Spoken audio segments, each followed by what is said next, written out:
Guys, I'm thrilled today because I found a foil bit blast at the store for my cube. I'm very excited about that. Whoops. Alright guys, so we're into round 4. This is the winning round. Only 4 rounds of Swiss tonight. Both of these players are sitting on 2-1. Forgive me, I have Corey's deck incorrectly labeled. So Corey Buchanan normally plays down in Huntington. Haven't seen him in a while, but he and one of his buddies came up this week. They, of course, friends with Jordan Petio. So good to see him again. And he's playing a red-green mid-range deck. We see a Zertot Druid on turn 2. So kind of a rampy strategy, it looks like. And his opponent is Nick Reid. Nick playing Esper Control. Ironically, Nick only lost 1 round tonight because he didn't have his deck built before round 1 started. So he had to take a loss in round 1 and then won his next 2 games. And so here he is in round 4 playing for the top 8 with a standard Esper Control list. So Corey lands a turn 3 Domri Rod, goes ahead and ticks him up. Missing on the activation. Nick is going to shock himself. We're going to see a D-Sphere here. Or a Hero's Downfall, possibly? Yeah, we're going to see Hero's Downfall. Take out the Domri Rod, a new addition from Theros. Basically serving as a mono-black Dreadbore at instant speed. It's a good one. Making a big impact on the format already. We're now joined by Dave Snow. Dave, one of our 3-0s tonight. You chopped with Alec, I believe, or drew with Alec? Yeah. Well, we've got, so Mono Red and, I don't know what Alec's playing tonight, making it into the top 8. The other undefeated was Joseph Deal and Big Boros. He got paired down against Garrett. So he could scoop Garrett in, or they could just play. We'll see what happens. So, just to fill you in here, Dave, we've got, on the left, Corey Buchanan playing a red-green mid-range deck. So far, we've seen a Zertot Druid, a Domri Rod, into a Stormbreath Dragon. All things I'm sure you can get behind. And then Nick, who would have been your round 1 opponent had he had his deck put together in time. Oh. But lost that round, then won his next 2, and is now playing for the top 8. Fair enough. And he is playing Esper Control. I am very much a guy that likes to attack. That's kind of the way. Well, actually, what I like to do is win on. I like to win games on as quickly as possible through some kind of via combo, but they don't allow that as part of Magic anymore. So by default, when I played Standard, I played aggro. But right now, the format is so weird. I would just want to play Esper Control. Like I just don't like any of the aggro decks. I can get behind Esper. I really want to play Grixis, but I don't think it's as good as Esper. No, I think you have to play like Opportunity to play the Grixis. I think Opportunity is probably better than Steam Augury. I don't really care. I just want to play Ral Zarek. I just want to play Super Friends. I want to play the Grixis Super Friends. You just want to flip some coins? I just want to lightning bolt people for free. I would give a good goddamn about whether or not I ultimate him. I just want to untap my land, free bolt, untap my land, free bolt. How many times you could bolt them though if you got to flip some coins? I would live the dream of Take an bolt. extra 4 or 5 turns. So meanwhile, Nick does what the black-white decks do best: get to 5 land and cast a Blood Baron of his Copa. But luckily for Corey, the last card in his hand is the trump. It is the Mizium Mortars, which clears out the Blood Baron, leaving just a Boon Satyr and a Zertot Druid on board. And Zertot Druid is going to end up being a 2-turn clock here, as Nick is all the way down to 2. So he's going to need to clear the board again. We see a Hero's Downfall in his hand. His life total is effectively at 1 because that Druid's going to drain him down to 1. I haven't had a chance to play Boon Satyr and Constructed, but I've had it in Limited and it's been I mean, it's good enough for... quite amazing. If it's good enough for... whoops, Rurkthar. I guess those spells now. Well, he's going to Dissolve. Dissolve is going to take out the Rurkthar. And then Hero's Downfall is going to kill the Boon Satyr, so he survives. But he needs to find another removal spell to kill the Zertot. the Druid. I like that Druid. I mean, it is a 2-mana elf, so it's not nearly as good. Did he just draw a Verdict? Well, he has a Cyclonic Rift, a Syncopate. I think he just drew a gold card. Yeah, it's a Verdict. I imagine you could You could Rift here, and then hope he draws a creature, plays both creatures, and then verdict them both away. Yeah, it's probably the best use of your Rift. Because the Rift is basically dead at this point, right?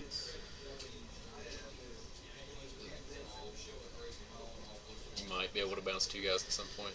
But. Well, he decides to 1-for-1 with the Druid. Of course, at least now he's got he's effectively impervious to. Good untap was huge. He effectively is impervious to Storm Breath here, since he's got the Rift to basically fog its turn. Yeah. So 2 lands or the Dissolve. The Dissolve goes on the bottom. Nick takes the 2 lands. He can play his land untapped here. No, he's going to play the land tap. He has Syncopate up for 1, but that's not good enough. And Corey keeps miracling basics off the top of his deck. So this might be the classic Gabe Nasteve style game where you get down to 1 and it's only the last point that matters, right? That's right. You only need the 1. Yep. So we're but now you're going to need a lot more than. So split, bidding Jace to draw 2 cards, taking the Sphinx's Revelation, which for now you fire it off now, don't you? For 5. Well, because this way you don't lose to a top deck burn spell, right? Probably should. The only way it'll go bad is it's weird not going the whole way. The only way it go bad is like if he played a Baruch Thar. Yes. Is there any reason why you would not do that for the maximum? The full amount? Yeah, that confused me. Like he might have like an Scatter. Oh no, because he's leaving the Doomblade and or Rift up, so he doesn't lose to Storm Breath. No, Storm Breath wouldn't be good enough because you go up to 6. Go up to 6. I don't know. I think he's just playing like a little bit too conservatively, maybe.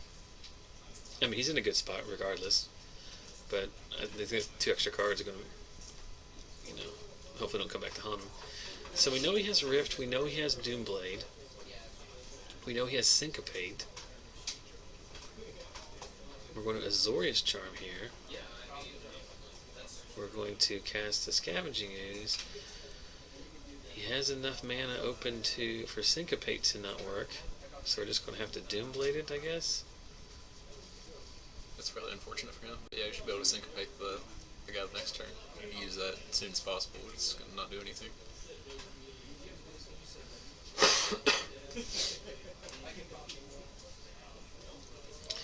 And in response, Corey's going to go ahead and eat 4 creatures. Now, there's a question. We saw in an earlier round. I think Dr. Matt didn't use his Scavenging Ooze in response to the kill spell. And we just surmised that it was because that way future Scavenging Oozes that would actually live could get bigger. Yeah. Is there any real reason to not do that in this case? Against Esper control, not as much. Because your life total really doesn't matter. Yeah. You lose when they draw the Aetherling. The game's pretty much over at that point. So he's playing a Nixthos. Interesting. That seems like an interesting choice in this deck. That's a very interesting choice too, the Mirage Plains. I like that one. So there's the Zertod Druid. I think he should have enough to Syncopate it. Should he have one? He doesn't have one. But do we have a kill spell? There's a D-Sphere on the Druid. That's why I put the D-Spheres in, to take out opposing mana dorks. Just like he drew it up. The standard line for it.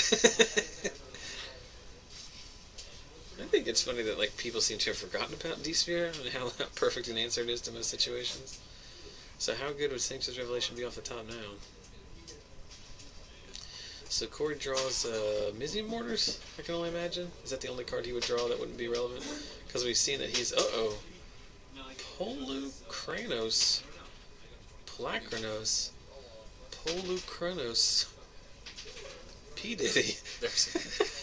The mono green deck's sporting him are interesting. Mm-hmm. Like even the Japanese guys were going deep and playing Voyaging Satyr, so they could untap their Nixthos and just go deep on... Oh man, that's really... Oh yeah, I saw Makahito Mahara playing this deck. I didn't realize he had that interaction in it, but that is very deep. So end of turn, Nick is going to use Away, forcing Corey to sack a creature. He only has 1, so the Hydra goes away. Nick is drawing every land in his deck. I don't think there's a 4 damage spell in Standard right now. Volcanic Geyser in Standard? Surely Corey's not playing it, but I mean, I feel a lot more comfortable at 4 life than I do 3. Oh, yeah.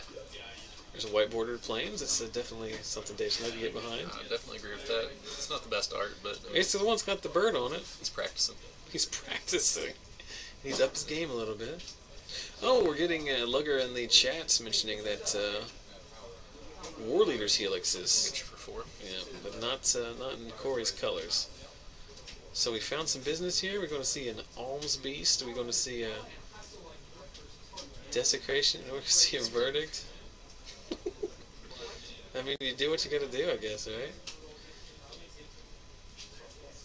This is not turning out to be the best game ever played after the point which Nick stabilized, but he had to work pretty hard to get to this spot. At this point, the top of his deck just not being very good to him. Doomblade far and away. There's a Sphinx's Revelation. So this should be enough, right? Go ahead and scoop it at that point. You know, when they're counting the cards in their deck. So just trying to decide how many cards I can draw to try and find an Elspeth or an Aetherling. Right?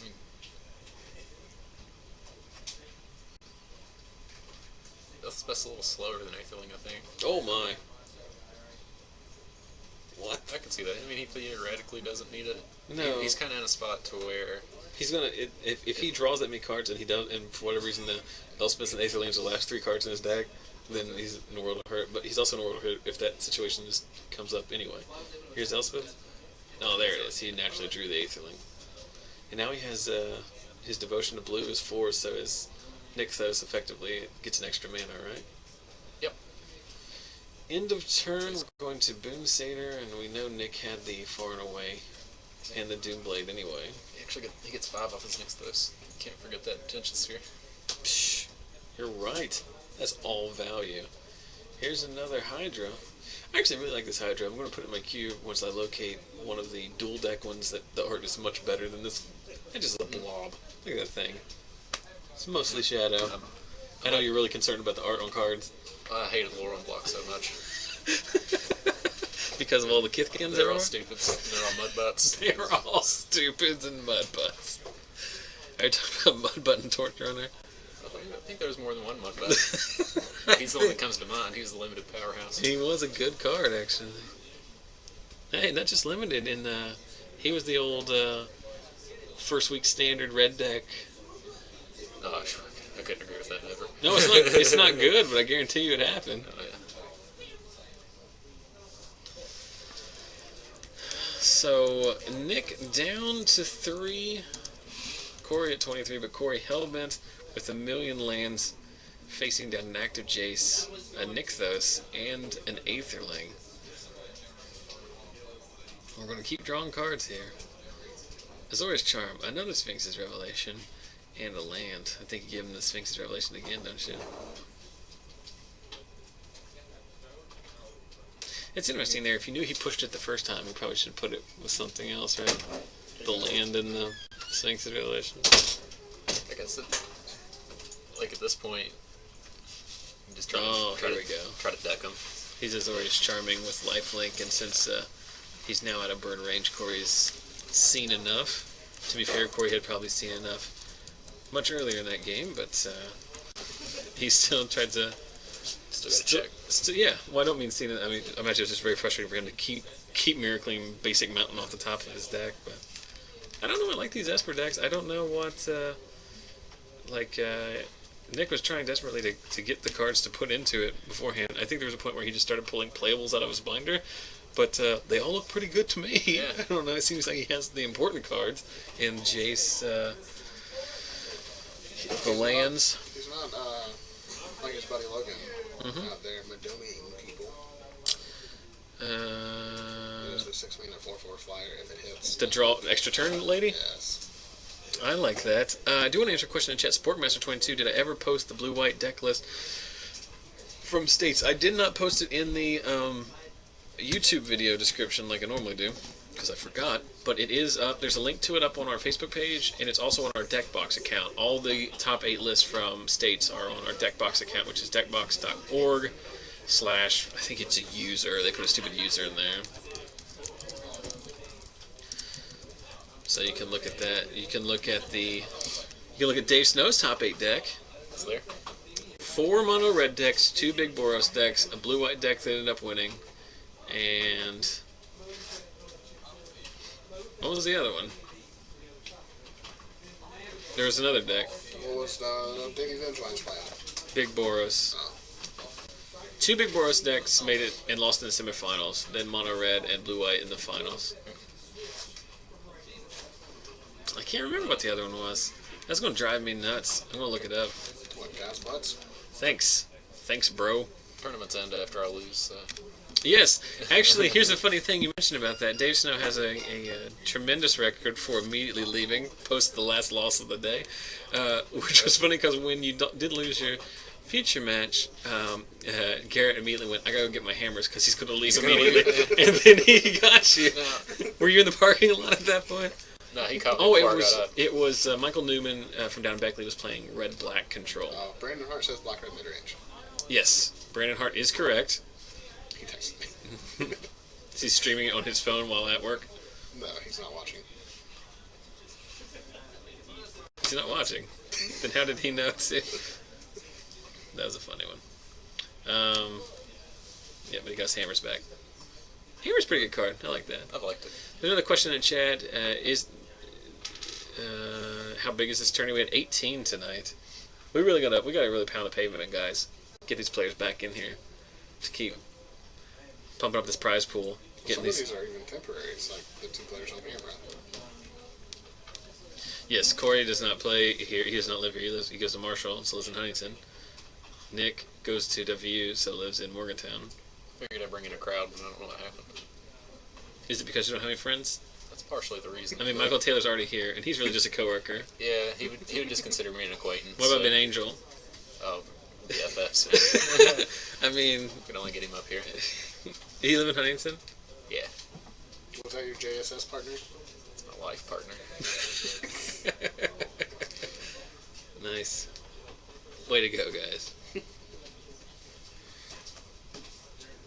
But yeah, we did cruise the JSSs together. When I was most serious about playing Magic, I didn't have I was too young to be able to travel. And then, when I became old enough to be able to travel, I didn't really care about Magic anymore. And now that I've, refound Magic for the 3rd time, I am both able to travel, but don't care. Well, the reason it came up was Garrett was telling the story earlier about how he won the non-player SUG qualifier. Mm-hmm. I am now on the same level as Jerry Thompson. I had to call the one-ups. In terms of bad haircuts, or what? This is not a haircut. This is just natural. Just natural. I know I look good. Oh. The JSS in questions, Charleston hosted a 7-player JSS in which Did you crush it? I managed to go 1-2 in the Swiss, make top 8, and then Take it down. me and Ben made the finals, to where the prize was the $1,000 for first. Are you serious? A box to first and second, and Magic for a year. So Wait, there's $1,000? you got a $1,000 scholarship. Oh, When you turned 18, Wizard just sent you a check for $1,000. Mm-hmm. So That's pretty good for a 7-person tournament. Not We bad, have little 7 bit. people for Legacy on Wednesday night, and the winner gets 4 packs. You can trade those in for Hostess cupcakes if you want, and I often do. That's not true. I have a little fat pack box at home. I have several fat pack boxes. We did Cube Wednesday night. The winner got all the snacks. Yeah, we snack drafted for Cube. The buy-in was 1 snack. 1 snack, 6 players, 3-person teams. Winning team gets all the snacks. We took it down. Oh, you were on my team. I was not on your team. I drafted 5-color control. 5-color Bit Blast. All Garrett wanted to do was cast Spit Blast and Harmonize, and he did. Unfortunately, his deck forgot to have a way to win. I had 2 regrowth and Garrett Primal Hunter 4 times the Got there. that line wasn't good enough in Standard. It's probably not good enough in Cube. No, it's just fun to do. In fact, it was such a whitewash that we didn't even need to play the 3rd round. We just stopped after 2. Alright, so let's talk about this match instead of my stupid cube drafts. Okay, so turn 1, Elvish Mystic into turn 2, Zertal Druid into turn 3, Polokranos. You don't need to read it, you just need to kill it. Draw a card. Draw a card off of I guess 2. it's predict your boss whenever you have a pinger. We're drawing nothing but basic lands. I'm very excited that there's Zendikar Full Arts, but I mean, we've got Avon Island, Avon Plains, but we've got Young Park Island. Ouch. Ouch. I feel like I could give all these guys a seminar on playing the correct land. Yeah, it should be a white bordered mountain that looks like someone's washed it in the washing machine. That's a start. That's a start. That's at level 1. Is Dissolve with Scry 1 good? Because it then finds you your Supreme Verdict in your blue-white deck. Oh, yes, it is. That is brutal. Like Nick playing a 3-color Esper deck, where the mana is already horrible, just naturally drawing 2 islands and 2 planes. He's like 9 turns away from casting a Hero's Downfall. Uh-oh, speak of the devil. There's a Godless Shrine. Hammer of Perforos. Some would say it's hammer time. Is it 1 to activate? 2 to activate? Sack of land. Make a 3/3 golem, and of course all your creatures have haste. Now this is often a sideboard card in the mono red decks. I imagine it'd be the same here. I think it actually costs 3 to activate. 3 to activate? 2 the MTG bot. But in this hot damn. This kind of matchup's one of those things where you can just activate it at the end of their turn. Yes. Hammer of Perforos. Good luck on that one. Oh, eat it, Dave Snow. Spelled it wrong, but MTG bot still knew. 2 and a red to activate. So is the second hammer as good as the first? No. Second hammer's not any good. Well, it's not that it's not any good because it is a mono artifact. You have to tap it.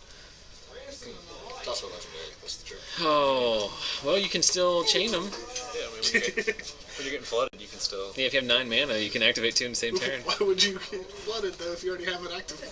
Well, because it's really bad. You drew them really late. You drew 2 lands a turn. Mistcutter Hydra. Can Mistcutter Hydra not be countered? Nope. Cannot be countered. Protection from blue. Haste. Green X. So we're going to Doomblade the Polakranos, and we're going to away make you sack the Mistcutter Hydra. That's dirty. Is Nick cheating? I mean, he's doing it right. Nick Reid is doing it right, says Some Dave would Snow. say that you want to diffuse the far and away and then Doomblade him on the next turn. That's both a tempo and a removal. Well, yeah, why didn't he just do that? Who cares? Get an opposite that against the red-green deck. Yep, he can do it. This would be the This is- turn clock. This is the death knell. 4 mana, 4 Gore Clan Rampager. Get in there for 4. Fervor is Fervor is not good card, but if you could always have Fervor in play, you would always have Fervor in play. That's deep. Thanks, Dave. I've been working on that. You can read this and other tidbits in my book, Things You Already Knew. Things to put in your Hypergenesis deck. Yeah, thanks, yes. In life, I ask myself, when I'm approached by something, would it be good in my Hypergenesis deck? And if that thing would not be good in that Hypergenesis deck, I do not purchase that thing. Is this a Gyre Sage? That is a Scavenging Ooze, Oh, okay. Same thing. which can be at least a 3/3 here, so be able to attack in for 7. That's still not lethal. He has to leave something back because he's dead to the opposite trigger plus attack next turn. Of course, he can make a 3/3 Golem here if he wants to serve in for 6. Also facing down a deck for removal. You can gain a life up to 8. Good point. All of these things are correct. That's why he's here. But you have to attack. Like, you're not going to win the game unless you... No. Oh, Well, yeah. he still has. No, he only has 2 up now. Is he sandbagging the land? I don't know. He plays his lands pretty quickly, so... I would think if he had one, he would have played it. So Nick has some kind of reactive card here. This attack... Nick's got to think that there's something up too. Because 7 damage and there's, Shearing Spear in the format. Yup. Lightning Strike plus this attack is lethal.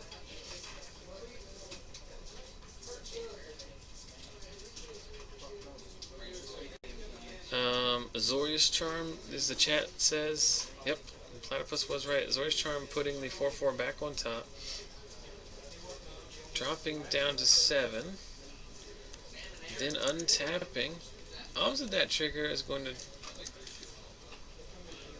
put Corey down to 6, but the life gain from the Scavenging Ooze last turn puts him out of lethal range from the Obsidat.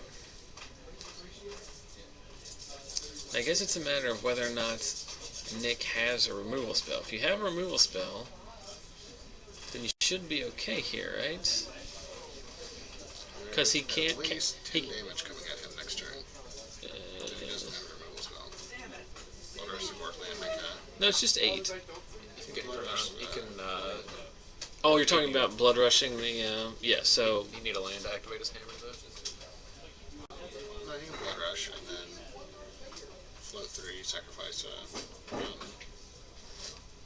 No, because you can't blood rush until it attacks, right? So... Right, he has enough. No. It only costs 3 to activate. Yeah, you tap to the 3, sack one of the lands you tapped, make the dude. You can't attack and tap for mana the same land. The land doesn't do anything. The land goes to the graveyard and you get a token. Regardless, here's a Spring Verdict. Wait, did he kill his own Obsidat? So, we've lost our Obsidat here. We're going to take 4 here.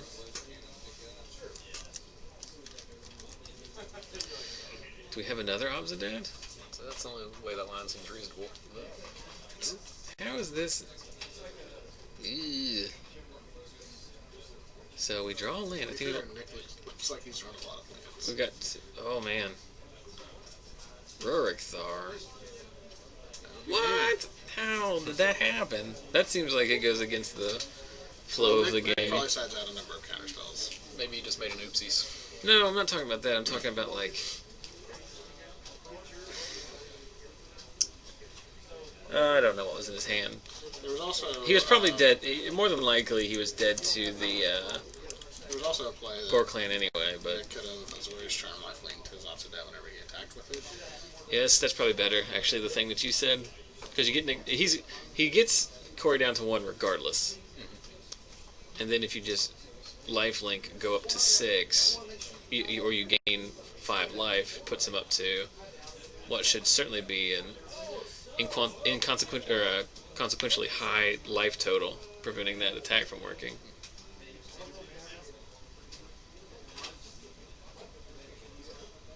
Game 3. I don't know what happened. Well, that's why it's good to go and check out the archives on youtube.com/ZachSellsMagic, where you can watch this starting tomorrow to see what the heck happened there. I'll have my man on the street do a report after it's over. See what... Yeah, I'll get my dog to come up and do it. Is he the one that you can actually beat at Magic? No, he's too good. He's a savvy veteran. Fair enough. He was on JSS too. Yeah, he won a 8-person tournament once, so he's Say winning JSS. a lot bigger tournament than you. I mean, that's like, what is that? 14% bigger. Man, there are a lot of JSS superstars.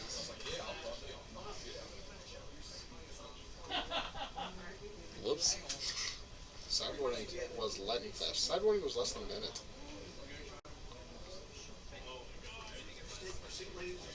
These two kids not messing around. So Nick leads off with the Guild Gate.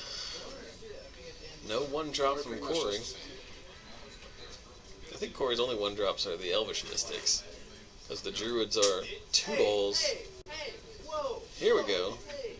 Burning Tree. Syncopate. Azorius Charm. Draw that card.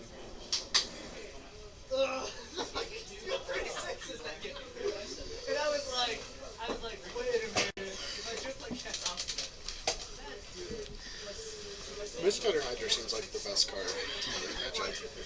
Mistcutter Hydra, looking at the decks that are doing well in the Pro Tour, and then also the decks in our own metagame, Mistcutter Hydra seems to get better and better every game that goes along. You know what deck it's not very good against? Red deck wins. Mono black as well. Yeah, I'm just gonna go ahead and be in the group that hates it. So You don't like it? This Is it because it says protection from blue, and you just take personal offense to anything that's pro-blue? I mean, I've played blue-white control for quite a while. Played against quite a few mist cutters and just not cared. Is this online? This is in real This life. time Real life? the hammer Perforos is on the other side of the table. So here's the Pelacronos. With haste. We have Dissolve mana up. And he does in fact have the Dissolve. We're going to resolve the Scry. Corey moves to attacks. Puts,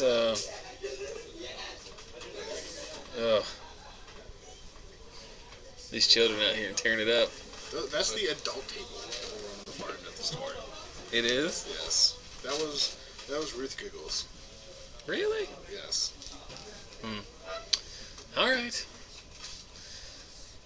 So Nick, content to play Draw Go here, plays another Watery Grave tap and then sends it back to Corey, who has an active hammer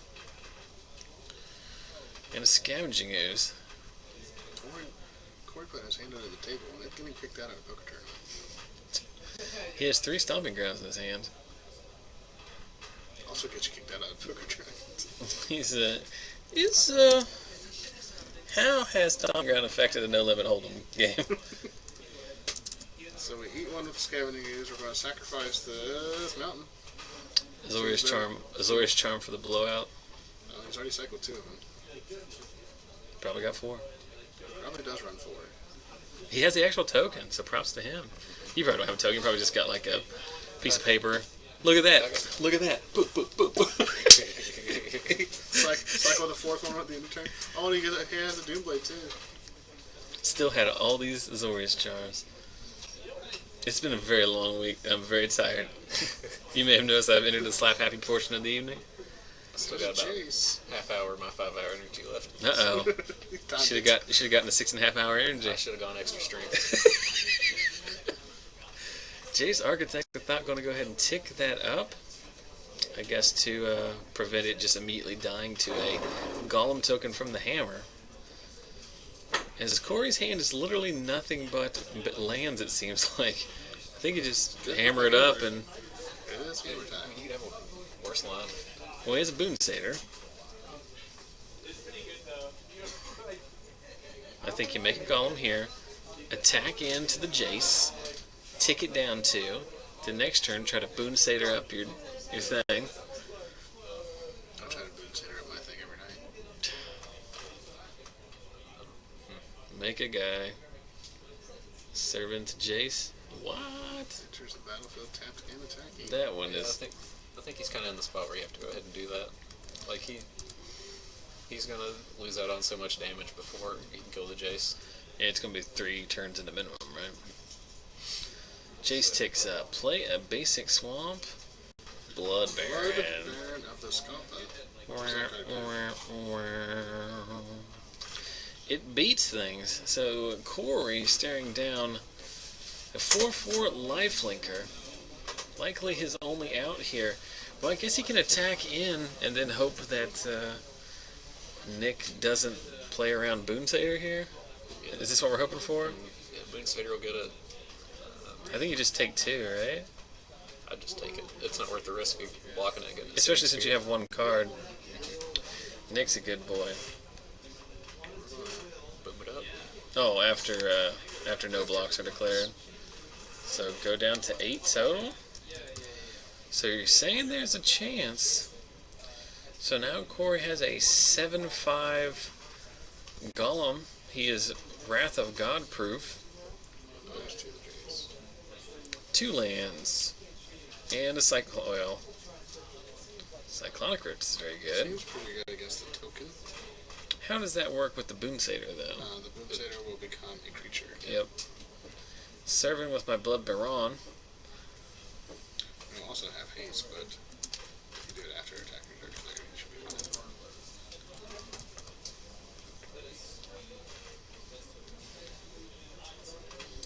So we know Nick has a Cyclonic Rift in his hand. We also know he has 2 lands on the bottom of his library. Yep. I don't know what the other 2 cards are, but Corey has both of the other. He has the other 2 Stomping Grounds in his deck. We're going to make a Golem here. Excuse me. Oh, battle tokens. There we go. Only had the one. He's got a Rampager in his hand. So we're playing right into the Rift here. You can't. Yeah, I was gonna say you can't. Here's the Ranger Scout. It comes in untapped. Nope. It gets back to his hand, returns on non-land permanents. Oh, No, they both go at the same time. Yep. I didn't see that he overloaded it. Good job, Dave.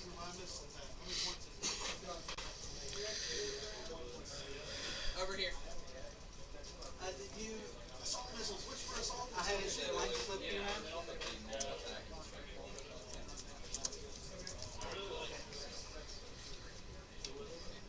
So Nick starts in with the lifelinker.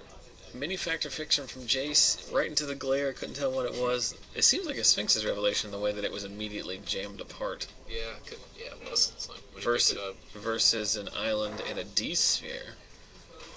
Interesting that he pushes the D-sphere away. As basically that's the only thing that Corey's attempting to ride to victory here. He draws his Zertot Druid for his turn. Zertot Druid. So, that's the red-green pinger. Mana Dork pinger. Yes, that's exactly what it is. So we know he has a Boon Satyr. How much does Boon Satyr cost if you just cast it as a creature? Is it 3? 2 green and 1. So you can cast the Druid and you can cast the Satyr here. Both get haste. You can kill the Jace, right?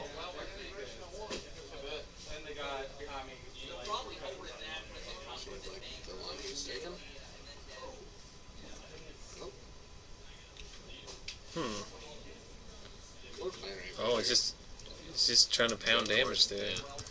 So he's still in that spot, but he's in a pretty shitty spot. But I don't know. Nick's gonna gain 9 this time. I don't know. Nick found a way to lose the last game, so yeah. I just don't think attacking Jace will ever give you the chance to win this game, especially when you're trying to race a Blood Baron. Yeah, especially not after you know that after you put a Sphinx Revelation in their hand. So attacking with the Blood Baron puts Corey down to 9, but more importantly, back up to 15, having just drawn a billion cards off that Sphinx's Revelation. Put his Doomblade man over there. Yep. Or just separate 2 basic swamps from his dual lands. So there's a Zertot Druid. We can tap it for mana this turn should we want to. We can also attack. Going to activate the hammer again. And just get in with everybody. Oh no. Oh no. Another Cyclonic Rift, and Corey has had enough. So Nick Reid loses round 1 to you, Dave, because he did not have a deck to present as he was still putting his deck together. Then just wins the next 3 and is making it into the top 8. I like this guy's style. This is a very... Whereas you don't like to spend much time at the tournament location after the tournament is over. Very true. Nick doesn't want to spend too much time at the tournament location, even when the tournament has started. Boom. Well, we got about 9 minutes left here. I imagine that was the last matchup still being played, so let's take a break here and then come back for... Dr. Mac could still be thinking about one turn. Huh? Dr. Max could still be thinking about his turn. He's very deliberate, which is especially funny because he used to always give Zach Vilianco a hard time about taking his good sweet time. Then he probably took his good sweet time today. Y'all in on this conflict? Is that the giveaway today? No. How about Is that going to go in your Hypergenesis Foil deck? Bit Blast? That one's going in my queue. I thought you were going to flip that one over.